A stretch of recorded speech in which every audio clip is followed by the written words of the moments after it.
Okay, should we go? Let's go. Go first? Yeah, let's go. No, the first slide's all about you, so you might as well go first. I'm sorry. Hello, everyone. This talk is not starting very well, with the two presenters actually fighting between themselves. It's fairly normal when we get together. Jennifer, I hope it's not Jennifer Verschoor, just joined the session, because that means she hasn't been able to do the following session, which we were just hearing about. It's great to be here. Thank you to the invitation for the invitation to present, and it's great to be, despite what we said, great to be presenting again with Shaun. We work very closely every week, and so a certain familiarity which we have must be excused, because we both of us do something which some of you will recognize, and all the photographs except for one are my photos, and Shaun refused to have his photo up there. So there's one photograph about Shaun, and I'd like you to write in the chat which one it is and what does it say about Shaun. There's a photo of me. Is this the third time we've done this talk? And I've never noticed there was a photo of me. It's about you. I don't like what it says about me is I don't like photos of myself, so I try and avoid them as much as possible. Hello, everyone. So, can you spot the photo about Shaun? That relates to Shaun? But somebody said apparently it's the one that's drinking, so that's probably true. I lost the chat, actually. Are people writing anything in the chat? People aren't using the room chat. They're kind of sending private messages through. That obviously, as moderators, we can see. Can anybody go to the room chat, because we're missing all your messages? Can you go back to the room chat? Yeah, it's because people are sending messages through themselves rather than into the main chat room. Not to worry, we can click on it. So as Marisa was saying, Marisa and I work together on the ELT chat kind of project that's been taking place for about 3 years now, which is a community for teachers to share ideas and chat about English language teaching, which is Twitter and Facebook page. And we'll talk about that much later. Both Marisa and I are teacher trainers, and since we're both teacher trainers and we both enjoy being online, we both found that when we were preparing for a conference last year, we had a similar interest in terms of what being online can do for professional development, and the fact that these days there's a certain amount of autonomy that teachers can take when thinking about their professional development. So this is what this talk is about, and what we want to do is consider how a teacher can be autonomous, what kind of tools there are for them, and then towards the end, evaluate how a teacher can go about choosing something to do for their own professional development. So let's begin with this picture, and this is what Marisa and I would say is a typical picture, and I think most of us as teachers experience this feeling at some point or other in our career. Both Marisa and I have been in English language teaching for over 20 years, and we certainly both feel that this idea of feeling stuck, a teacher feeling stuck, is one that comes up quite often in our career. It's not a question of feeling stuck by the profession or not even that we're not doing a good job, but we're feeling stuck because you sort of know as a teacher that as you're teaching a lesson that things aren't going right, and as a result you might need you probably want to find a solution, and that solution is probably through some kind of professional development. So as a teacher, we start to think about ourselves, and we start to understand that something is not working, and we need to find some inspiration in order to take our career onwards and get back the love of the job that we have. So this talk is looking at how we can find those things out for ourselves, and therefore how we can find a way to stop this feeling of being stuck. Marisa. Oops, sorry. One of the, whoops, I skipped my slide. Okay. One of the reasons that perhaps we feel stuck is because teachers are generally pretty passionate people, but they're also very usually quite tired people, because we have to do a job that doesn't look very unlike a juggling job. We have to so many different things to juggle with in our everyday lives that we forget what a complicated business teaching is. We have to have a mixture. Somebody is not able to see the slides. Okay, well, I cannot deal with that now, but I'm going back to the talk. We have to juggle things like our technical know-how, professional understanding, and our personal qualities, which perhaps are the most significant of the three dimensions. But to back all that up with things that have to do with knowledge of language, knowledge of methods and techniques, cultural awareness, knowing about the different approaches to teaching, materials design, and so on and so forth. So teachers are generally in a difficult position, and not one single course could possibly undertake to satisfy all that. And the more advanced the course is, the more specialized it is. So maybe we need some other solution to continue with our own learning on our own. Shaun. Yeah, sorry, I touched my mic off. That doesn't help, does it? So, as teachers, we understand that professional development has many guises. I think we often feel, certainly from a face-to-face point of view, that professional development is attending a conference or attending a workshop, having a workshop in the school, perhaps doing some sort of training course. But of course, there are many things that could be professional development. Some of these are what Marisa and I noted down as what teachers can do. So, for example, as we get more experienced as teachers, we learn to teach different levels of language. Or if we're a non-native speaker of English, we do a language development course in order to develop our own language. And if we're a native speaker of English, then we probably do a language development course to understand how to teach the language that we speak, but we really don't understand often when we start to be teachers. So professional development is many, many things. Now, in the days before the internet became widespread, a teacher undertaking professional development had many what I would now call disadvantages. For example, to do a course, you often had to take time off work, you had to pay a lot of money, you probably had to travel somewhere to attend wherever the person was, and it was expensive if you lived in one country to get a trainer to go to another country, and so on. Even if you wanted to read a book, a methodology book about teaching, trying to find that, trying to source it, to get it to the place where you work, is difficult and expensive. So prior to the internet and the development of the internet for teaching purposes, professional development, though was possible, had quite a lot of disadvantages to it. And of course, now that the internet has become widespread, we can start to think about a different approach and a different view for teacher development. The fact that the world is now smaller and the fact that we all connect together means that our opportunities for doing different types of professional development and different specialist types of teacher development are now more open. And so through the World Wide Web, we suddenly have this array of things that we can do. So we get, for example, we've gone from having a staff room in our school to having a global staff room. It's now possible to connect to teachers all around the world, as we're doing at this conference, and as many of us do on a daily basis through our Facebook groups and our Twitter groups. It's also possible to get hold of articles, which you probably had to subscribe to a journal before and get the journal sent to.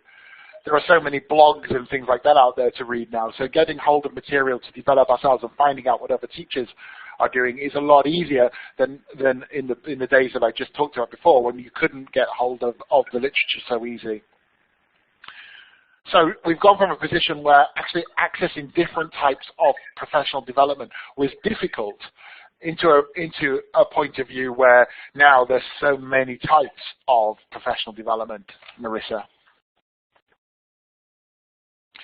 So from a limited number of opportunities, and from just being able, perhaps, yes, I just thank you very much for doing this. You click the X off for the chat for everyone. If you would like to write something in the chat box, please click on the Room tab so that we don't lose all your comments, because we can't really actually follow them.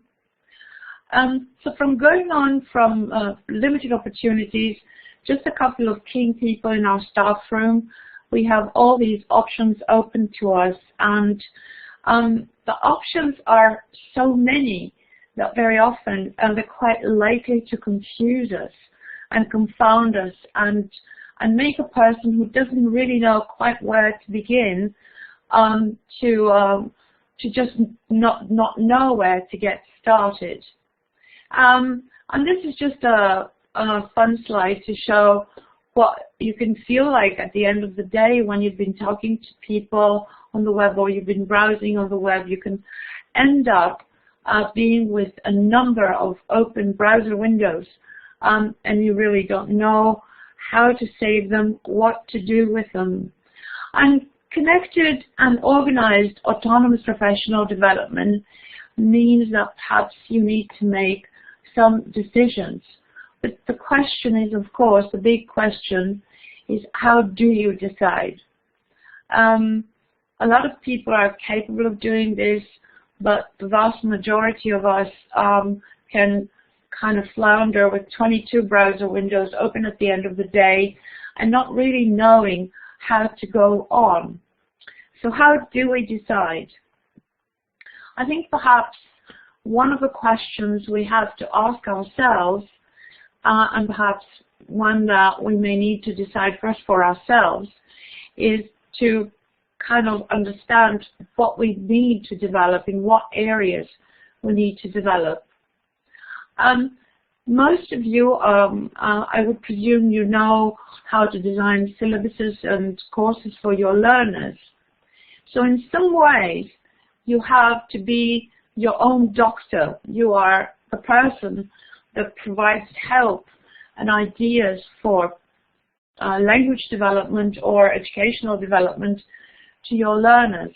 But being your own doctor, your own profiler, might help you begin with some of the ideas that you need to develop, some of the areas that you might need to work on with regard to your own self.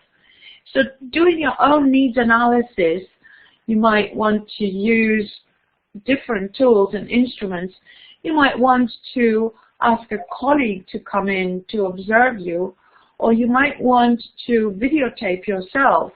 And in the absence of a colleague who could help you identify some of your issues and difficulties of areas that need development, you might put that out on the web, on YouTube, maybe as an unlisted or private video, and invite colleagues from around the world to give you ideas, comments, and suggestions. This is a very simple instrument that I use for myself. I learned it from Rod Balaitho many years ago on a teacher development workshop. And it's a good instrument to begin thinking about in terms of yourself. And the three main areas outlined, the headings are personal qualities, professional understanding, and your technical know-how. In a sense, it's who you are as a person, what your understanding of the background theory of learning, of teaching, of language learning and language teaching is, and your techniques, your methodology, your technical know-how, whether you know what to do in the classroom, is the last area. Under the headings, you might be putting down different things. This is a personal profile for me, but it's not necessarily going to be the same for you. And it's a good idea to set some goals for yourself. Who were you and what were you like at the beginning of your career as a teacher, or before training, perhaps even as a teacher? And what is your what is your personal goal for each area? And periodically you might want to track your progress, perhaps by putting in a little X, a little, maybe you might want to, oh, my pencil is not working. Okay, here it is. Maybe you might want to put a little X here. Oh, I'm doing so far so good. This is where I am now. I'm halfway through my technical know-how or my drilling technique or my educational technology knowledge. And then you might want to review that from time to time. This is just one idea, of course, but you also need feedback. You need to do some more. We've connected that with the concept of the 3 C's, and perhaps we've added a 4. You need your critical thinking to be able to decide what sorts of things you need to develop in yourself. You need to collaborate with others and to be able to communicate your problems, your thoughts, your issues, and you need to develop your creative thinking skills, because developing autonomously or professionally, developing on your own, is not an easier task, but you might need to mobilize all you can do in order to achieve this goal on your own. Shaun? So we followed this idea of, as you can see from what Marisa was talking about, the critical thinking, collaboration, communication and creativity. And we kind of followed this model that is becoming talked about in teaching as a whole, this put forward by the Partnership for 21st Century Organization, Education, which was not obviously about teacher training, but I think the idea of critical thinking, communication, collaboration and creativity are fundamental if we're going to professionally develop ourselves in an autonomous kind of way. So we've used these C's as a way of being able to evaluate and look at what's out there as a way of professionally developing. So we're going to change the first C a bit. Instead of collaborate, we'll just change it to connect. And obviously, the first way a teacher can start to think about professional development and looking at their profile that Marisa talked about and seeing how that can be addressed is by connecting with educators throughout the world. Obviously, people like yourselves and like us that all come to conferences like this and make those initial connections. And these days, there are many ways to connect with teachers all over the world with similar interests and different interests. But what I find incredibly enlightening is the fact that when you start to meet teachers in different countries, how similar all our issues is, or how similar all our goals are. I think when you work and live in one country, you tend to almost get isolated and think about that country as itself. But a teaching problem or a teaching or way of developing oneself is a global thing, and connecting just does address that. Of course, it's okay saying just go connect. How do you do it? If you start on Twitter or if you start on Facebook, who do you follow? Who do you find? Who do you connect with? And Marisa and I felt that one of the things to do was perhaps to use this term, which we've borrowed from business, this idea of a quality circle. A quality circle is usually, in the world of business, is a group of people getting together to assess a problem, try and find a solution to it, and take something forward. In a sense, the people that you talk to in your own staff room, when you say, "Oh, I don't know how to teach the present perfect," or "Can I have an idea for a reading lesson?" When you talk to those teachers and they respond to you, this is a small scale quality circle. But I think now, of course, as Debbie's saying, is through connectivism, the idea of this quality circle being spread around the world is one that we as educators can tap into. And clearly there are a lot of online communities that are developing. As we said at the beginning, Marisa and I are two of the people that run an online community called ELT Chats. So this is one way that people can tap into other educators around the world. And I know, judging by some of the names that are in this room, I know that people partake in that. And as the online communities have grown, they've also got more specialized. So we've got ELT chat, which deals with everything. Then we've got an organization like, or a community, sorry, like EAP chat, English for academic purposes. I think Tyson's actually in the room, who who looks after that one. You've got the community that shares pictures. I mean, something as simple as having a resource online, which is ELT Pics, an online community. And as we get as the communities grow, so they get more specialised. So, for example, the last hashtag down there, you've got Oz ELT, which is a community specific to obviously Australian teachers. Although and a lot of us join in their chats because they're of interest to us all. So you've got these online communities, and you can see there underneath the slide, you've got the TDC. We originally did this talk for the Teacher Development Special Interest Group of IATEFL. So you've got these special interest groups that are now communities online. Two others that are in this slide. You've got the A Planet community, which Marisa will talk about towards the end of the talk, and then the ITDI online community, again, of which some of you are members, which is a group of people from around the world blogging together, sharing courses together, and sharing information together. So this idea of the slide disappeared. Has the moderator turned off our slides? Thank you. So the first step in autonomous professional development is perhaps finding the relevant online community for yourself. And having found that community, you need to build your PLN, don't you, Marisa? Well, it's true, and a lot of our PLN is in this room. So can we have a show of hands, please, of who thinks they are part of our PLN? Is this the end of our talk? Nobody puts a hand back.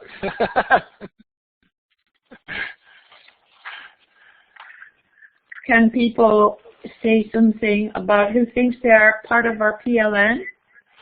Yes? We've got 4 or 5 people put their hand up, which is quite nice. And they are people that I would consider to be part of my PLN as well, so that's good. Yes. And Chuck and Vance. Yes, and Jennifer. Okay, great. So you're already part of our PLN. We hope we are part of yours. I think it's true that we knew each other, Tara, long before we met. When we met in what was it, Brighton, for the first time. It was just a recognition. It wasn't just a getting to know you. It was meeting someone who felt like an old friend already. I want to go back to, if I'm allowed, because I think we have a little bit more time than we had originally thought. Can I go back to something that Shaun said earlier about quality circles, which we believe we are. We believe we are a quality circle already, and that kind of resonates a lot with what Dr. Sugata Mitra said yesterday in his opening keynote presentation about learning is now in the cloud, and we are such a wonderful example of learning in the cloud. We are self-driven. We are we know our own needs perhaps, or could be trying to understand them a little bit better. And we are a quality circle in the sense that if we band together, if we come together with a problem, we can probably sort out our problem, because it's all about problem solving. And our issues and our difficulties in the classroom, our difficulties in our own development, they are problems that we can solve collaboratively and that we can solve by working together. So building your PLN, your personal learning network, or as Shelley likes to call it, passionate learning network, is not such a bad idea. In the old days, it could be a couple of willing or unwilling people in your staff room. But hey, where could you find people who could be there 24/7, someone is always online if I need help, if I need a link, if I need to read something, if I ask a question. Can you say the same thing about someone who comes to the same staff room with you every day of the week? I think it's not quite the same, because there are various reasons. People are not always willing to help. People are not always knowledgeable enough on every area in which you need help, and people are not always available. And collectively and collaboratively, we can have all that. So building our own personal learning network through social networking platforms such as Facebook, as Twitter, which for me is the heart of online collaborative learning activities. And by using other Web 2.0 tools like blogs and bookmarking tools like Delicious and Eagle and so on and so forth are important first steps. The other thing that we need to understand is that it cannot be any which way. I don't think I want to follow everyone I meet. I don't think I can learn from everyone equally well. So you really need to slowly build or join a circle of trust, because we are living in an age of technology. We are learning in the cloud. We are learning through using educational edtech tools, but in reality, we really mustn't forget, we must remember that it's all about people. It's about people we trust, people we respect, people we admire, and people we think we can learn from. I don't know if you agree with this building or joining a circle of trust. For me, it's a very important part of my learning.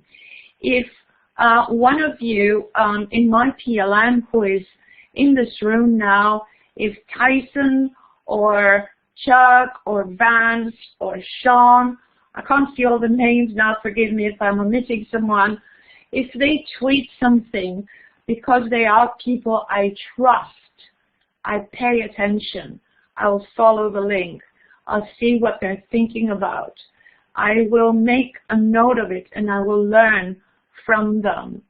So we have to trust.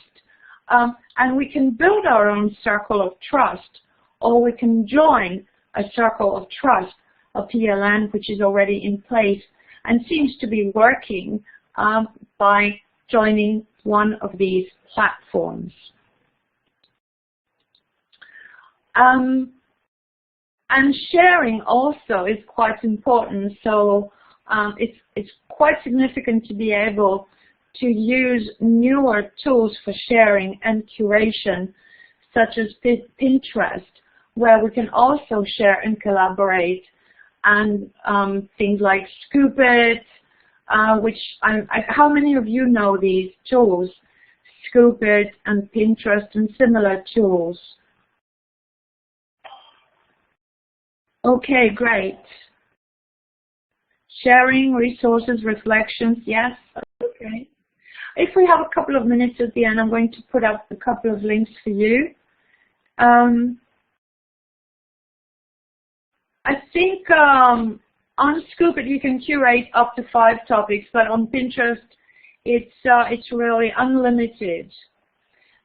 So do play and experiment with these online tools, and also it's also a great place for you to find people who are already curating good content and start following them.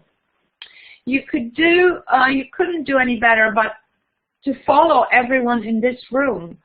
So can I ask you perhaps to write down your Twitter handle? I'm going to begin with mine, which is next to my name. No, it isn't. So follow me on Twitter. Follow Shaun Wilden. It's not just Shaun. It's Shaun Wilden. And follow us on Twitter, and also follow some of our followers, because people I follow are also important to me. They're part of my PLN. Shaun, I think it's you. It is. No. So, still with this model of the C's then, we were talking about the 4 C's, and our first C was the connecting, and our second C was curating. And of course, so the third C from that is to create, so going from curation to creation. And I think many teachers started blogging for this very reason. I think there's a lot to be gained from blogging and from following blogs. Of course, you could use blogs for curation because you could collect people's blogs and you learn from them. And you from that point of view, you start to understand what others are doing, get ideas, and feel inspired. I know that following and reading blogs on a daily basis gives me lots of ideas for my teaching and my training, and also challenge me to think about things in different ways. But once we've got a blog, we can, of course, have a conversation, even if it's only a conversation with yourself. For example, I keep a blog on my interest, which is mobile learning.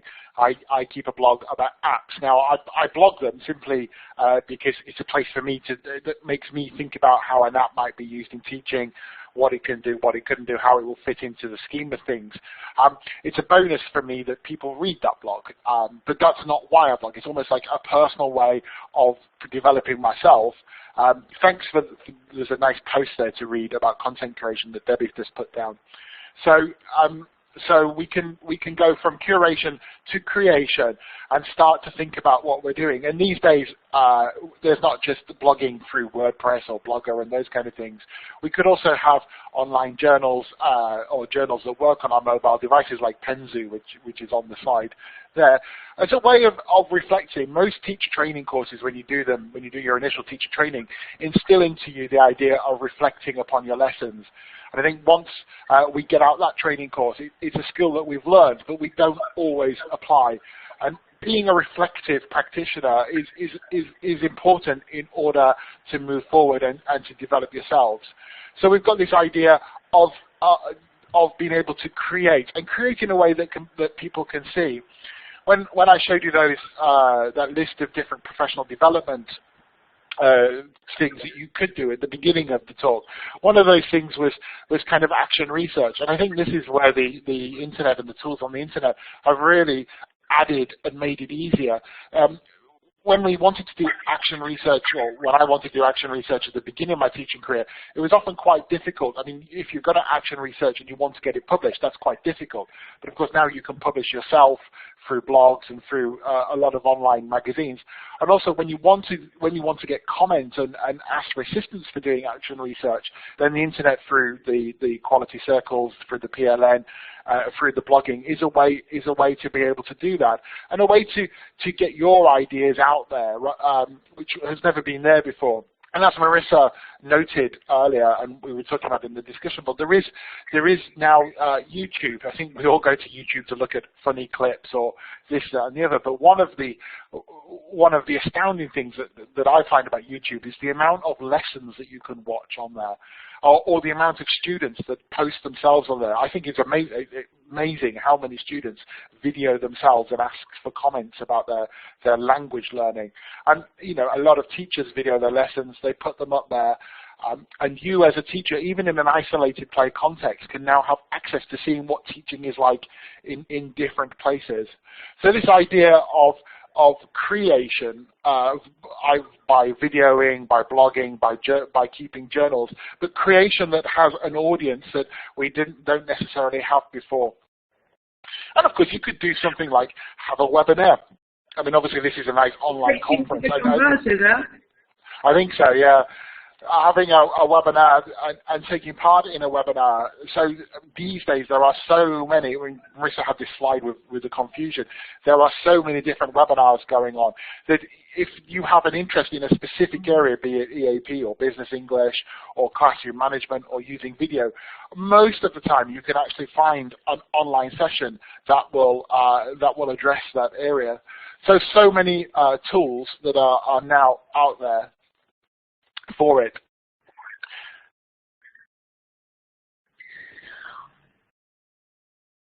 Is it me?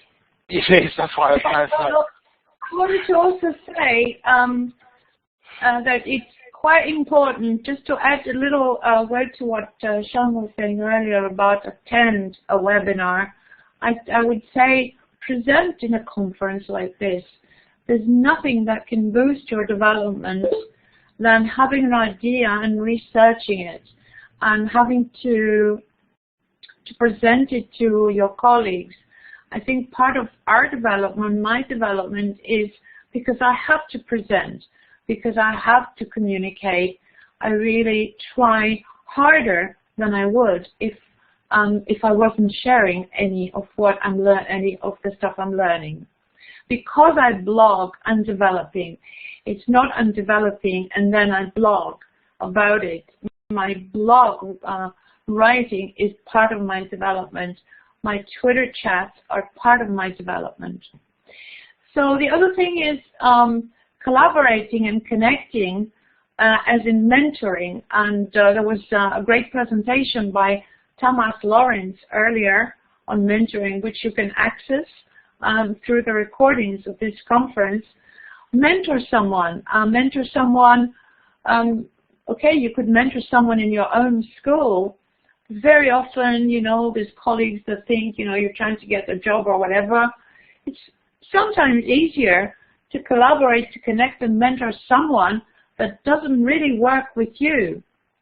You could mentor someone by twinning, perhaps creating a wiki or a joint blog and experimenting together and writing down your reflections about your experiments.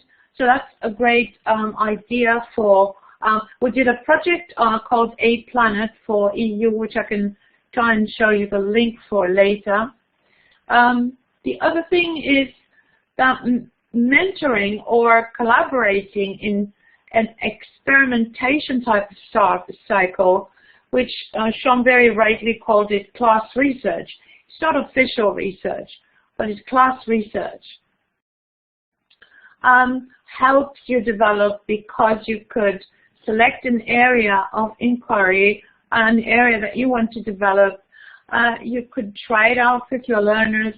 You could do some reflection, evaluating. Reporting could be through blogging or through an online journal, and then sharing it with your twin, with your mentee or your mentor, or with the world if your blog is public. So the cycle of class research is not unlike the cycle of the quality circles that I mentioned earlier. Define a problem, select an area, try it out, design materials, design solutions, experiment, evaluate, reflect, and share. And this is really what will bring you higher or develop your skills in the path of your professional development. We all begin as teachers somewhere along the line, but we develop our skills, we develop our knowledge, we become designers of materials, we become bloggers, professional or amateur for our own development.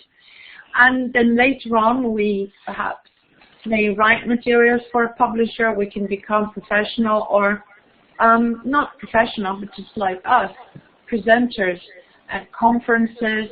We can train, we can develop into areas such as teacher training, and who knows, one day we can even become gurus, which is perhaps quite unlikely, but it's not a bad ambition to have.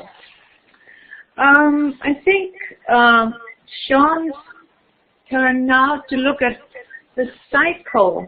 Just to recap on the steps of the cycle that we have been trying to promote to you.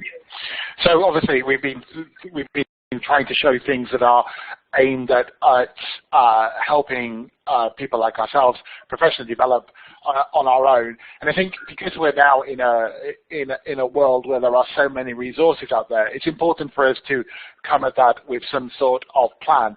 Marisa showed you that the circle about where you start, you share, evaluate, and so on. But I think this is the whole process of what we are talking about. Elizabeth, she says that so somebody does say she's a guru. That's all she's doing. Yeah, yeah. She puts it out there every time we do the talk. So somebody goes, but you are a guru. There you go, Marisa. You can feel happy. Says it doesn't make me a guru. You know who the true gurus are. So what we try to do at the beginning is of this talk is we're establishing what happens when a teacher's been teaching for some time, and how they no matter how good they are as a teacher or how experienced they are, we all have this feeling from time to time that we feel we can be feeling stuck and we're looking for some inspiration. Marisa put forward that the best way to start to try and address this is to reflect upon yourself, your situation, and profile yourself as a teacher. Look at the disciplines that we put forward in the multidisciplinary chart of teaching, and decide which of those things you can do, which of those things you can't do, what other qualities you need to forward. Don't make me laugh, Elizabeth. And then having profiled yourself, you can then begin to connecting with people and connecting with circles of trust that you feel you're going to benefit from. Having done that, you should make an action plan. What are you going to do? Are you going to start by curating, creating, watching something on YouTube, reading so many blogs? And if having made your action plan, you're still not sure, or you want further guidelines, then use the PLN and your circle of trust in order to find the best option for you. So you should consider what your priorities are. What do you want to improve first? Is it just getting rid of that feeling of being stuck, or do you need further training? How much time do you have available? I mean, we don't have time to read all the tweets that come in on a day. We don't have time to read all the blog posts there. Do we have time to attend a webinar, to do a course, to watch a lesson, and so on? Also, we should bear in mind that although the internet has opened up this world of autonomous professional development, it still can cost you money. Doing a course online can still be expensive. So are we looking at free professional development, or is it something you want to invest in? And again, this might come back to what your goals are and what benefits you want to get from doing professional development. So that's an overview of what we feel that these days. We started out before the internet with very limited ways of being able to professionally develop ourselves, and now we've gone to the other extreme with far too many, and hopefully applying these steps will help you as a teacher find the best path for you to develop yourself. And so thank you very much for listening. We'll take our last slide just to remind you about ELT Chat, which takes place every Wednesday. And since it was Marisa that started ELT Chat, I'll hand it over to her. Okay, I don't want to say very much about ELT Chat because most of you here are ELT chatters. But for those of you who are not ELT chatters, I want to just very quickly take you to the opening page of our website, which explains to you if you would like to. I'm going to put the link in the text chat as well for you to save. This is the introductory page for those of you who don't know what ELT Chat is. It's a weekly conversation that happens twice around lunchtime and in the evening every Wednesday, and it's on Twitter. And every week we decide, like a good quality circle, we brainstorm some topics, we decide on some topics, we vote on which topics we want to discuss this particular week on the blog. And this is, if you add the word WordPress here, you can be taken to the blog. And this is the call that Shaun put out just today for our next Wednesday's ELT Chat. What would you like to talk about on 16th of October? And people generally go down to the end of the blog and write their ideas, their suggestions as comments. There's one comment already. Shaun, reminded us that one topic from last week, which was too late for the poll, are IT skills necessary for ELT teachers. So that's going to go up on the voting poll when it's time for us to decide what we're going to talk. During ELT chat, if you go on Twitter, we just discussed by using comments on our topic, and for every tweet.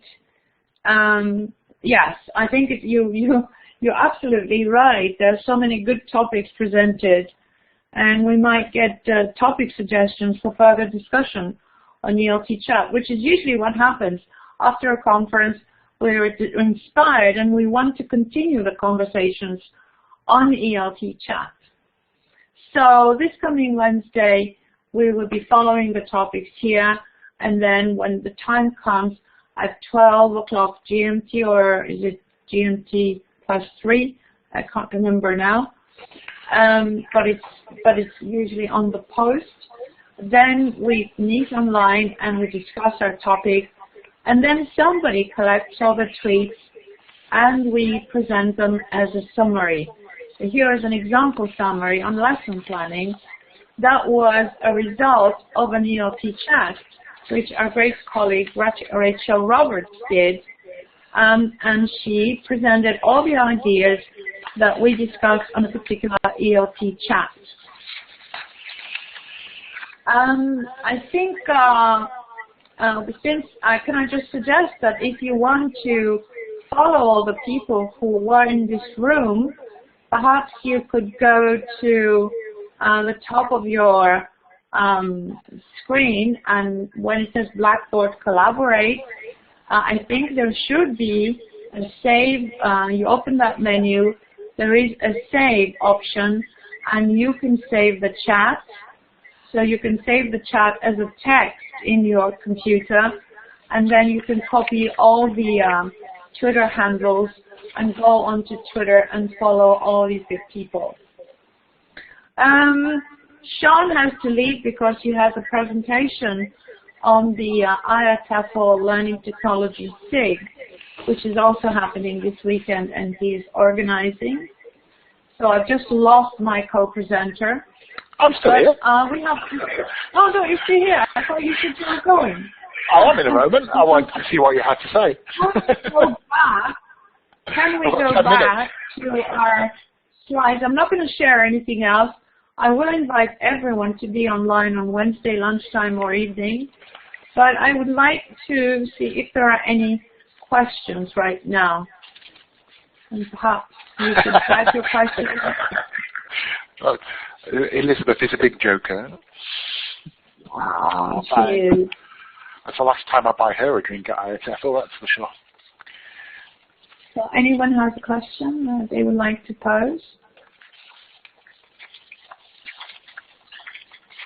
And of course, all that we've said doesn't mean that we don't want you to do courses, because both of us work for teacher training institutions. Yeah, we need you to do courses. And basic training is necessary, or advanced training, but then what you do after that is what we're suggesting. So, any questions? Well, we have to keep ourselves in jobs as well. Go to the file at the top, Leo. Go to File, Blackboard Collaborate, where it is at the top, Blackboard Collaborate. Go to File and then Save. Thank you. Save Chat. This presentation is also available from the previous time we did it at IATEFL. It's available on my blog. I think we have the recording of it on my blog if you want to follow it again, but we will have the recording on this platform as well. And you can see the slides there as well. Here it is. So thank you all. I'm going to pop off to the other conference now. I'll see you all again later. Thanks, Marisa. Thanks, Shaun. It was always great. It's always great to talk with you and fight with you. Always. See you out there. See you all at the LT chat on Wednesday. Very Yeah, much definitely. fun. Bye. Bye. Would you like to ask any questions? Would you like to chat amongst yourselves? I promised I would give you one more. Oh, lovely. Thank you so much. Can I just share one more link with you on Mentor Mob. Just 1 second. I think I will stop the recording now. I will thank everyone and stop the recording because the session is over. But I will. Mercedes, we stopped the subscriptions. I can subscribe you manually because every day we had so many bots coming in to subscribe. 300 squiggly and very dubious addresses were trying to spam us, and it was so much time to delete them all and sift through them. If you want to subscribe to the blog, I will, subscribe you manually. I should write something about that. Sorry about it, but it was just too much.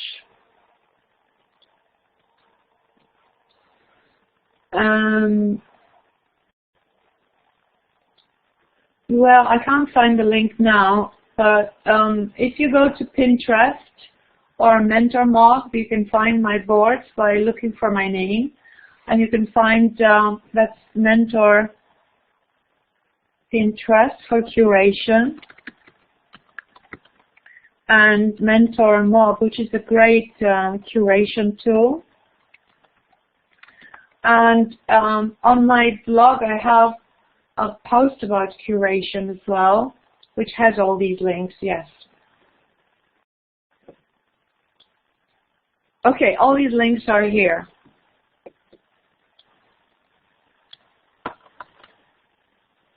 So that's all, folks. I'm going to stop the recording now.